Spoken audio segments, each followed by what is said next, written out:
ചുണ്ടയിൽ കാറിലും ബസ്സിലും ഇടിച്ച് സ്കൂട്ടർ യാത്രക്കാരനായ യുവാവ് അത്ഭുതകരമായി രക്ഷപ്പെട്ടു. ബുധനാഴ്ച വൈകുന്നേരം 5:30ഓടെയാണ് അപകടം നടന്നത്.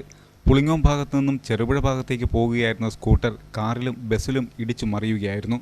കാറും ബസ്സും ചെറുപുഴ ഭാഗത്തേക്ക് പോവുകയായിരുന്നു.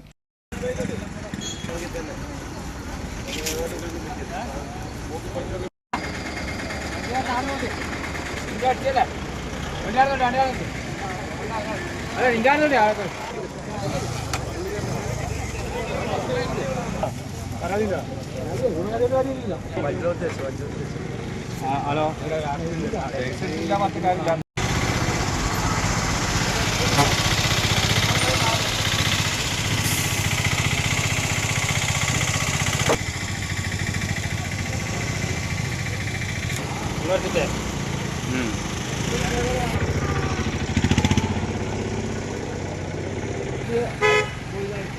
ഭാഗ്യത്തിന്